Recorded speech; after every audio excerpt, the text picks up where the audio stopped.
السلام علیکم ورحمۃ اللہ وبرکاتہ۔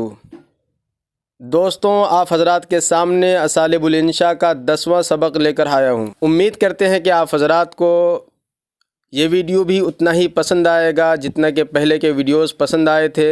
تو چلیے ویڈیو کو شروع کرتے ہیں بغیر کسی دیری کے۔ بسم اللہ الرحمن الرحیم۔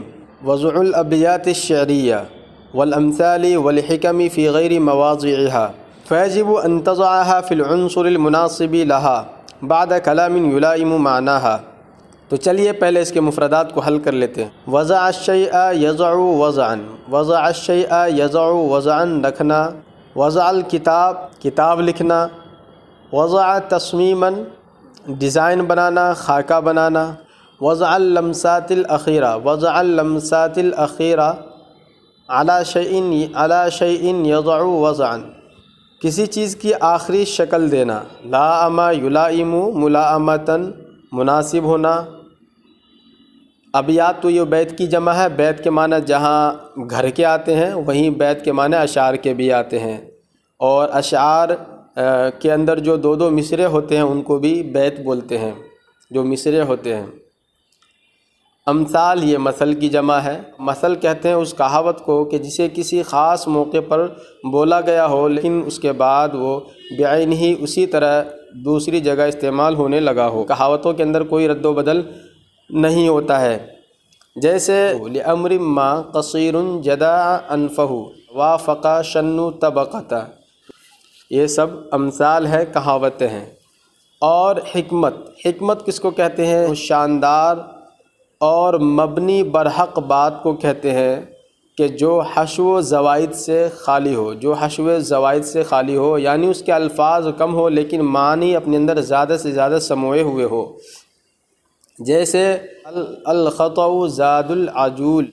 تو چلیے اب ترجمہ کر لیتے ہیں۔ اشعار کو، کہاوتوں کو اور حکمتوں کو غیر محل میں استعمال کرنا، لہذا مناسب ہے کہ آپ اشعار کو، کہاوتوں کو اور حکمتوں کو اس کے مناسب جز میں استعمال کریں، ایسے کلام کے بعد کہ جو اس کے معنی کے مناسب ہو، موافق ہو۔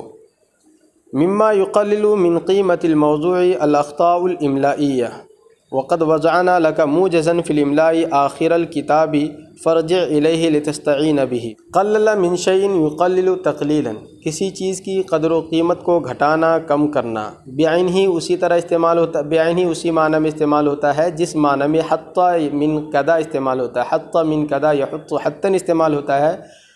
موجز یہ ایجاز سے ہے، اوجز یوجز، اوجز الشیء یوجز ایجازاً، کسی چیز کو مختصر بیان کرنا۔ تو چلیے اب اس کا بھی ترجمہ کر لیتے ہیں۔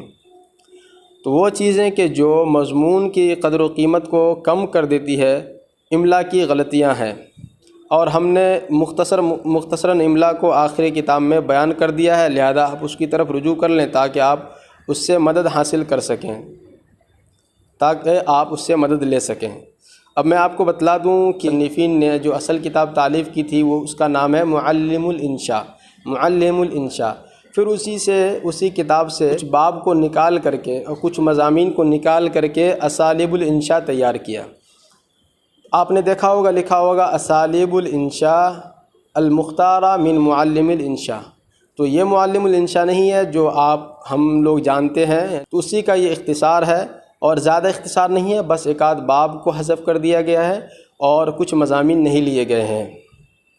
تو اس کتاب کے اندر، اس کتاب کے آخر میں املا کا مختصر املا کے قواعد بیان کیے تھے، املا کے متعلق کچھ گفتگو کی تھی، اسے حذف کر دینا تھا، یا پھر جو ہے املا کے قواعد کو مختصراً جس طرح وہاں ہے اس کو بیانی یہاں بھی نقل کر دینا تھا۔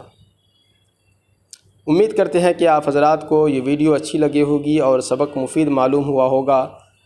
اگر آپ حضرات کو ویڈیو اچھی لگی ہو تو دوستوں میں ضرور شیئر کریں۔